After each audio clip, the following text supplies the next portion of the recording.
What's the purpose of having interested parties register? Why would you want to list your registered parties or interested parties in a register? So there are two things about it.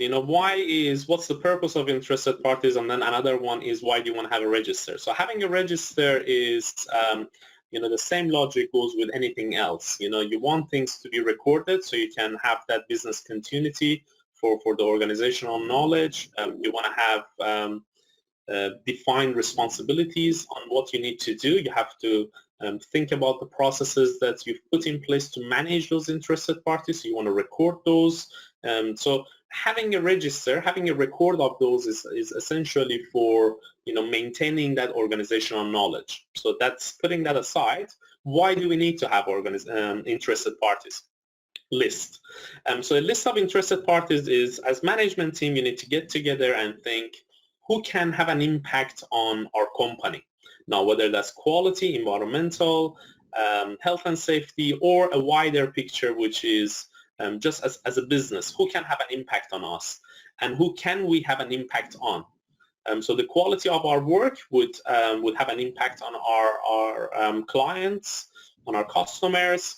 The quality of our suppliers' products and services would have an impact on us delivering good quality products and service on our clients. So on every single one of those categories, you have to think about who can have an impact on you, and the domino effect of you having an impact on someone else, which as a result their product and services would be impacted for their clients.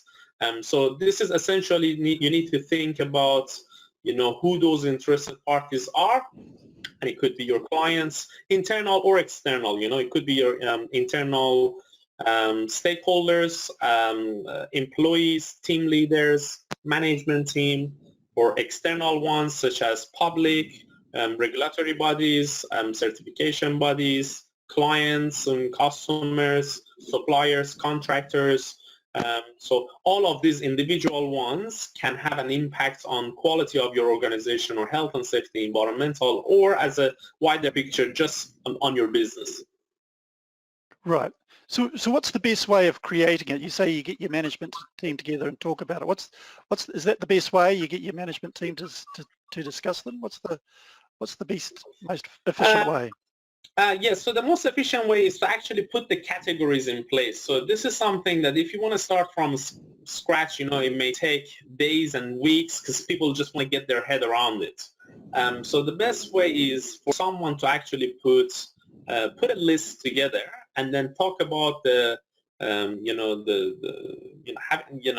logic of how you manage every individual interested parties, and the practicality, the practical side of things. People will have an idea. If you discuss this with your procurement management or purchasing officer, you say, how do you manage these suppliers? He can write a book about it. But if you take a step back, if you take what are the impacts that interested parties have on us, and so someone needs to actually put this list together and say, okay, so we need to have a list of our interested parties, and then what is their impact on us, what is our impact on them, and then what processes and procedures have we put in place to actually manage or mitigate those risks or maximize those opportunities, and then who's responsible for it. And then at last, how frequently shall we review this? So with all the new ISO standards, you no longer need to, review things for sake of reviewing them. Everything is risk-based. So if you've got a supplier as an example, from China, and then with all the COVID-19 cases that now we have, you need to change the frequency of your review because that may have an impact on the delivery of your product. So then as a management team, you agree on, shall we review this every month? Or this is a low impact, so it might be something that you might be in a certain type of business that you wouldn't impact public as much, or public doesn't have a huge impact on your business. And then, so you may want to review that every few years, or it would just become a tick box. In my experience, what you want to spend that management time on is what processes we put in place, who's responsible for it, and how frequently we should review it, rather than getting everyone to actually develop that register, because not everyone would, would be able to contribute to that, because everyone's on their silo or on their part of the business. They are, specialized and expert in what they do.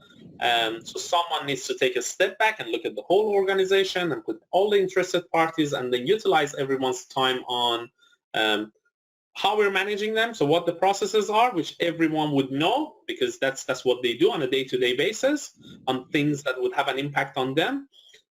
So if you ask a CEO, for example, how do you manage, how do you control or manage, the executive team or management team, then it would tell you, we have executive meetings and the reports that I get from them, and then the one-on-one catch-ups that we have. And, he would be able to explain to you. But if you say, so what are the interested parties? What are our internal interested parties? Then that's sometimes, with ISO, you need to be careful about the terminologies, because people know what they're doing, but the terminology sometimes can be confusing. You answered my third question there as well. How often do you review them? The review of them are risk-based, and Right.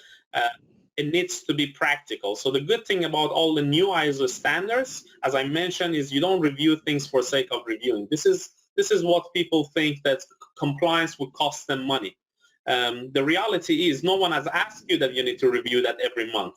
Whereas I know some companies that put that on their management agenda, that every month we want to review this, and it's perceived as, ISO has asked them that they need to do it. But no, ISO hasn't asked you. So you have defined that you need to review it. So if you think a risk register, for example, talking about management of risk, if you think a risk register needs to be reviewed every month, you decide that you need to review that and assign those responsibilities to people.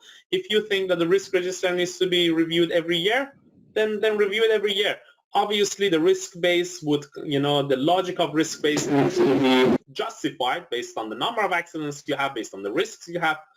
As an example, if you have lots of contractor issues and supplier issues, whether quality, health and safety, delivery, then you can't say, we thought there's not much risk and we'll review it every year, because then the auditors would challenge you to say, why do you think the risk is quite low when you have this many accidents, when you have this many late deliveries or quality issues or environmental issues?